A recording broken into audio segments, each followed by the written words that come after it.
Jai Shri Raminarayan students, welcome to the virtual lecture series of surveying. I am Krishna Panchal from Civil Department. Okay, so as you know that we are going to understand and solve the GTO question papers, બરાબર? So એ GTO question paper માં જે પણ important question છે related to 1 marks, 2 marks, 3 marks and 4 marks, બરાબર? તો આજના આપણા લેક્ચરમાં આપણે જોઈશું solution of the unit 1, which is introduction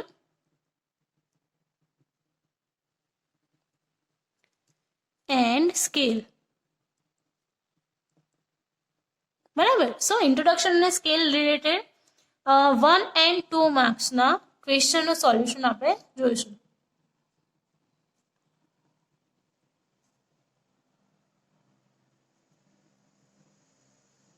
તો આપણા સર્વેઇંગ માંથી પહેલા યુનિટ માંથી કયા કયા ક્વેશ્ચન પૂછાય છે જેનું લિસ્ટ ઓલરેડી મેં એઝ અ પીડીએફ આપણા ક્લાસરૂમ ની અંદર સબમિટ કરેલું છે.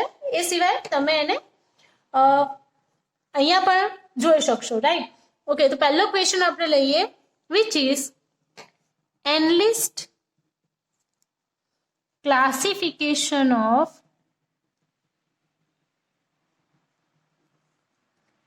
surveying based on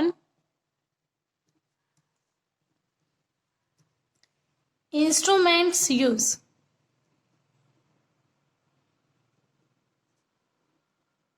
બરાબર, એટલે કે જેટલા પણ ઇન્સ્ટ્રુમેન્ટ યુઝ થયા હોય એના આધારે સર્વેઇંગનું કઈ રીતે ક્લાસિફિકેશન થઈ શકે છે. આ ક્વેશ્ચન તમને સમર 18માં પણ પૂછાયેલો છે એન્ડ રિપીટેડલી એ બીજા જીટીયુ પેપર્સમાં પણ પૂછાયેલો છે, બરાબર? તો ક્લાસિફિકેશન ઓફ સર્વેઇંગ જે છે એ જનરલી 4 બેઝિસ પર થતું હોય છે. એક તો છે based on field survey, okay, based on object of the survey. The third one is based on instruments used, and the last one is based on the method employed.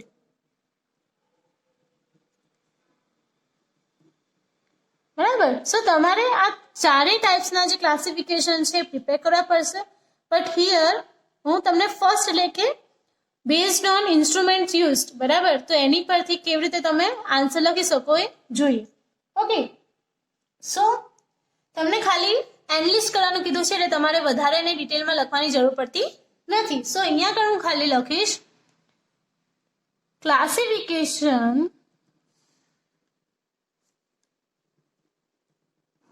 of surveying can be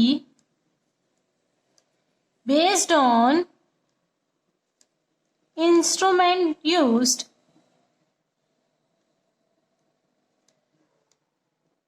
as, બરાબર? કેવી રીતે આપણે લખી શકીએ? સો એવું પણ લખી શકીએ કે based on instrument surveying can be classified as, બરાબર? કે એના કઈ રીતે ટાઈપ્સ પડી શકે છે. તો પહેલો ટાઈપ એમાં આવે છે ચેન સર્વેઇંગ. આ તમારો સૌથી ઇઝી ક્વેશ્ચન છે. સો it is related to your chapters name, બરાબર? સર્વેઇંગના જેટલા પણ ચેપ્ટર્સના નામ આવે છે એના રિલેટેડ ટાઈપ્સ ઓફ સર્વેઇંગ પડેલા છે, રાઈટ? કેમ કે ઇન્સ્ટ્રુમેન્ટ્સ એમાં જેટલા પણ યુઝ કર્યા હશે તમને યાદ હશે તો તમે આ ક્વેશ્ચન ઇઝીલી એટેમ્પ્ટ કરી શકશો. Second one is compass survey. Third one is plane table survey. Okay, so fourth one is theodolite survey. Okay, after that the fifth one that you can write down, which is tachyometric survey.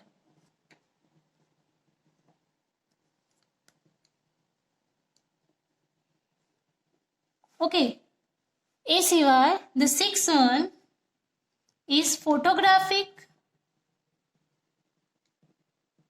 and aerial survey. Seventh one, electronic distance measurement survey. જેને આપણે EDM પણ કહીએ છીએ. Okay, electronic distance measurement.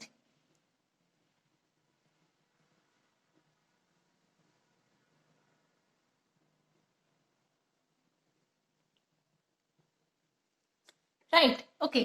The eighth one is remote sensing. Okay, related to instrument. આપણે કયા કયા ટાઈપના basics પડે છે?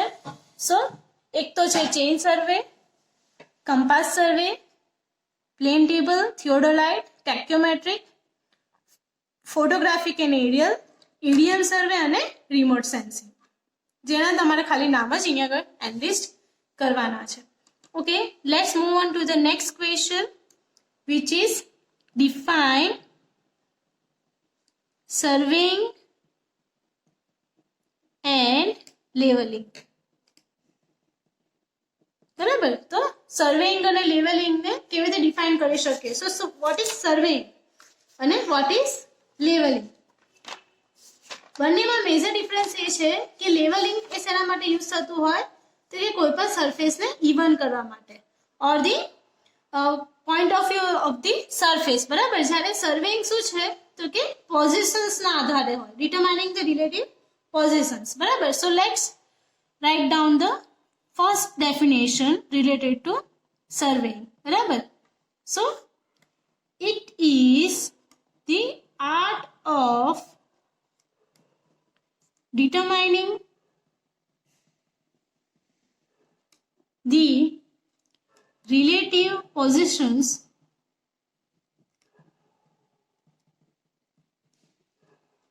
of points on, above or beneath of the surface. પણ કોની સરફેસ? ઓફ ધી અર્થ. બરાબર, સો અહીંયા આગળ કરવામાં આવ્યું.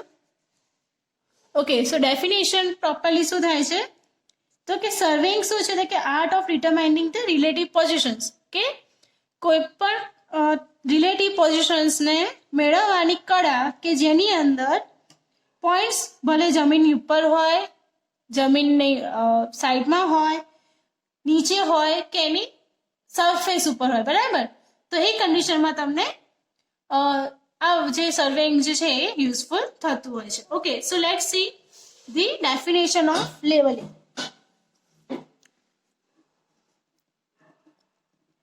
Definition of leveling. Okay, it is a branch of surveying dealing with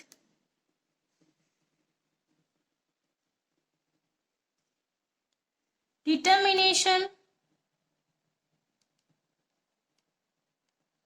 of relative heights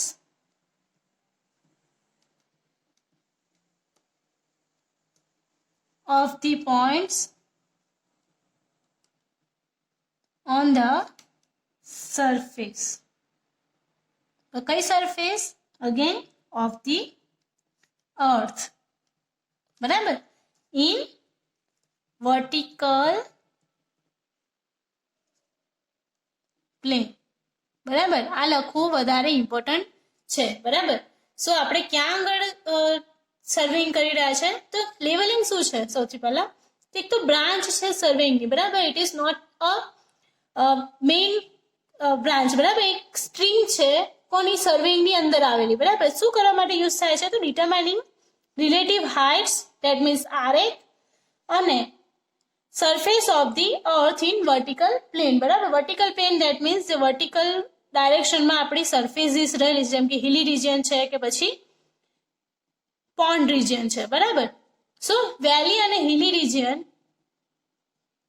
related જ્યારે સ્ટડી કરવાનું આવે તો એને આપણે કહીએ છીએ લેવલિંગ. ઓકે, સો તમને અહીંયા ખ્યાલ આવી ગયો હશે કે કેવી રીતે તમે સર્વેઇંગ અને લેવલિંગ ડેફિનેશન લખી શકશો. Let's move on to the third question. Enlist types of scales. બરાબર, કઈ કઈ ટાઈપ્સના સ્કેલ્સ રહેલા છે.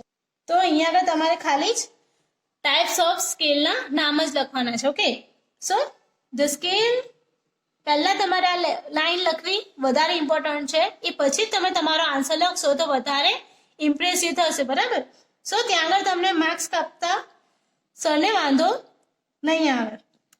Okay, in સર્વેઇંગ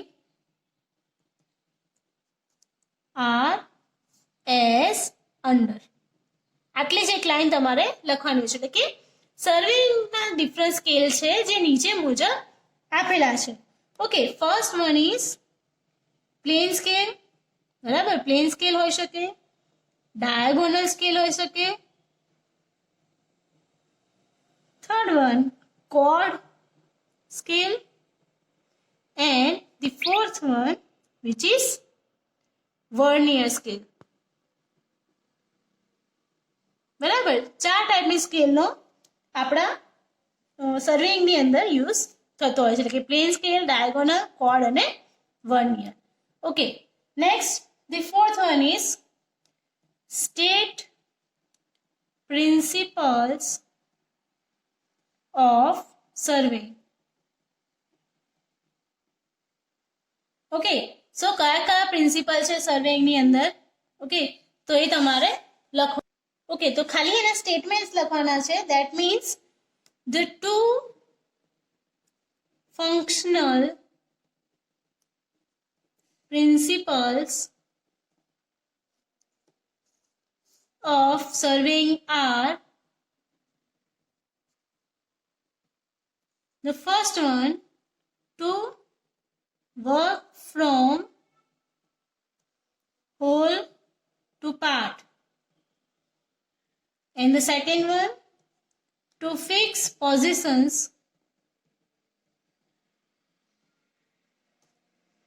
of new points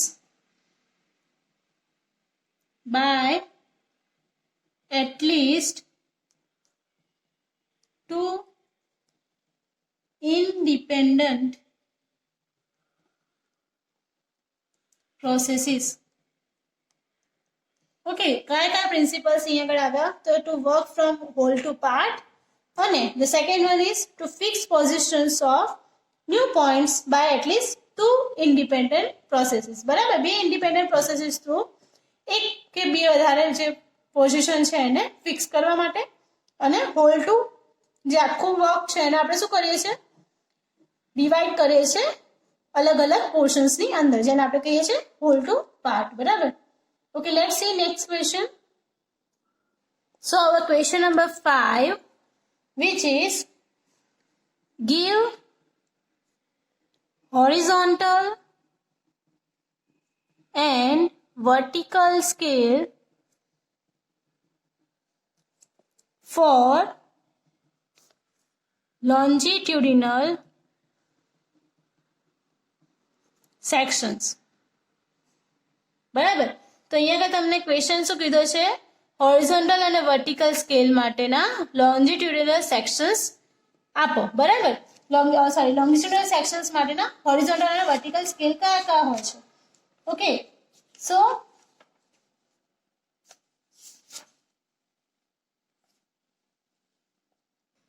okay, તો કેવી રીતે તમે લખશો? ફોર લોન્જિટ્યુડિનલ સેક્શન્સ, એ તમારે ટાઇટલમાં લખવાનું રહેશે. આફ્ટર ધેટ હોરિઝોન્ટલ સ્કેલ, બરાબર, જેની value 1 centimetre is equal to 10 metre થશે, એન્ડ એનો RF, ધેટ મીન્સ એની વેલ્યુ 1/1000 થતી હશે. એવી જ રીતે વર્ટિકલ સ્કેલ માટે 1 centimetre is equal to 1 metre, and RF એને થશે 1/100. ઓકે, તો તમે આ રીતે તમારા હોરિઝોન્ટલ સ્કેલ અને વર્ટિકલ સ્કેલ લખી શકો છો. ઓકે, એ સિવાય તમને બિલ્ડિંગ સાઇટ્સ માટેના પૂછી શકે, ટાઉન પ્લાનિંગના પૂછી શકે છે, રૂટ સર્વિસ, ક્રોસ સેક્શન્સ, બરાબર, લેન્ડ સર્વિસ છે, ટોપોગ્રાફિકલ મેપ્સ છે, જીઓગ્રાફિકલ મેપ્સ, અને કેડેસ્ટ્રલ મેપ માટે પણ પૂછી શકે છે. Okay, next The last question of the unit number 1 distinguish between surveying and leveling. Okay, so અહીંયા તમારે શું કરવાનું છે? બંને વચ્ચેનો તફાવત લખવાનો છે. ઓકે, તો તફાવત લખતી વખતે સૌથી પહેલું શું આવવું જોઈએ? લેવલિંગ. બરાબર, બંનેનો તફાવતના પોઝિશન્સ. બરાબર, એટલે કે અહીંયા આગળ તમારું આવશે ડેફિનેશન, પહેલો પોર્શન. બરાબર, તો અહીંયા જ ઓલરેડી આપણે હમણાં જોઈએ ડેફિનેશન તમારે અહીંયા રાઇટ કરવાની રહેશે. પછી ટાઈપ્સ ઓફ સર્વેઇંગ. બરાબર, અહીંયા આગળ ટાઈપ્સ ઓફ લેવલિંગ લખવાના. બરાબર, એટલે તમારા 2 પોઈન્ટ્સ થઈ ગયા. ઓકે, સો 2 માર્ક્સ માટે તમે કોઈ પણ 2 પોઈન્ટ્સ લખશો એ તમારા માટે સફિશિયન્ટ છે. ઓકે, એટલે એક અને એક ટાઈપ્સ લખો. બરાબર, સો એ બંને તમારા માટે સફિશિયન્ટ છે, એટલે તમારે વધારે કંઈ એમાં લખવાની જરૂર પડતી નથી. ઓકે, એ સિવાય જો તમને બીજો કોઈ ટોપિક પોઈન્ટ યાદ આવતો હોય, ટાઈપ્સ ના લખવા હોય, બરાબર, તો પણ તમે લખી શકો છો. ને તમને ડેફિનેશન નથી યાદ રહેતી તો તમે ડેફિનેશનની જગ્યાએ ત્રીજો કોઈ પોઈન્ટ લખી શકો છો. બરાબર, સો અહીંયા આગળ મેં તમને એનું બ્રીફિંગ આપ્યું કે કેવી રીતે તમે લખશો. બરાબર, ઓલવેઝ નીટ એન્ડ ક્લીનલી તમારે પેપર લખવાનું રહેશે. એટલે કે જ્યારે પણ તમે હાંસિયાની સાઈડમાં લખો છો દેટ મીન્સ એટલી જગ્યા તમારે છોડવી પડશે. ઓકે, સો આજના આપણે લેક્ચરમાં કયા કયા ક્વેશ્ચન્સ કવર અપ કર્યા? Okay, the first question was કે ક્લાસિફિકેશન કેવી રીતે કરવું જોઈએ સર્વેઇંગનું. પછી ડેફિનેશન જોઈએ આપણે સર્વેઇંગ અને લેવલિંગની. ટાઈપ્સ ઓફ સ્કેલ જોયા. પ્રિન્સિપલ ઓફ સર્વે. બરાબર, 2 ટાઈપના પ્રિન્સિપલ્સ છે. ફંક્શનલ પ્રિન્સિપલ્સ આપણે એને કહીએ છીએ. તમને ડેફિનેશન પૂછે તે બંને ફંક્શનલ પ્રિન્સિપલ્સની ડેફિનેશન તમારે પ્રિપેર કરવાની રહે છે. ઓકે, ક્રીવ horizontal and vertical scale. That means તમારે એના સ્કેલ કેવી રીતે લખવાના એ પણ સમજાવો. બરાબર, અને પછી લાસ્ટ ક્વેશ્ચન આપણો હતો કે બંને વચ્ચેનો ડિફરન્શિએટ આપણે કેવી રીતે કરી શકીએ સર્વેઇંગ અને લેવલિંગની વચ્ચે. સો એ પણ આપણે જોયું. સો આજના લેક્ચરમાં આપણે આટલું જ કવર અપ કરીએ છીએ. નેક્સ્ટ લેક્ચરમાં આપણે એના 3 and 4 માર્ક્સના ક્વેશ્ચન્સને જોઈશું. ત્યાં સુધી આઈ એમ કૃષ્ણા પંચાલ સાઇનિંગ ઓફ. અને આ ક્વેશ્ચન્સમાં પણ તમને કોઈ ક્વેશ્ચન ક્વેરી હોય તો તમે મને વોટ્સઅપ થ્રુ અને ક્લાસરૂમ થ્રુ પૂછી શકો છો. આઈ એમ કૃષ્ણા પંચાલ સાઇનિંગ ઓફ.